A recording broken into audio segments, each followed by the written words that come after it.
Praise the lord. The best wishes to you and your family members in the name of God. దేవుని నామమునకు మహిమ కలుగును గాక. దేవుని నామం పేరిట మీకును మీ కుటుంబ సభ్యులందరికీ శుభాభివందనములు.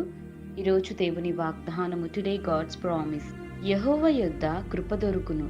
కీర్తనలు గ్రంథము 130వ అధ్యాయం 7వ వచనం. I will find favour with Jehovah. The book of Psalms chapter 130 verses 7. క్రీస్తునందు ప్రియమైన సహోదరి సహోదరులారా, మన దేవుడైన యెహోవా ఈ ఉదయకాల సమయంలోనూ నీతో నాతో మనందరితోనూ మాట్లాడుతున్నాడు.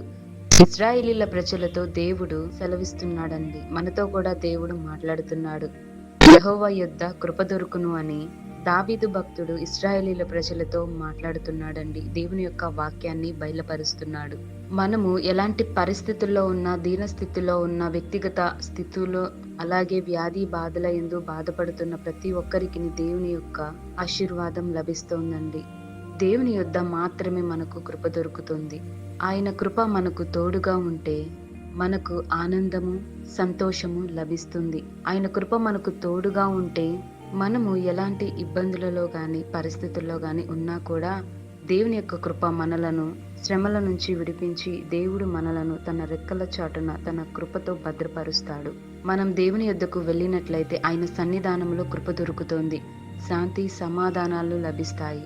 మనం ఆయన కొరకు కనిపెట్టుకునే వారముగాను, ఆయన కొరకు ప్రార్థించేవారుగాను, ఎడతెగక ప్రార్థన చేస్తూ దేవుని యొద్ద ఆయన పాదాల చెంత సాగిలపడి మనమందరమును ప్రభువైన యేసుక్రీస్తు కొరకు ప్రార్థించి దేవుని యొక్క కృప మనమందరమును పొందుకొని ఇందుముగాక.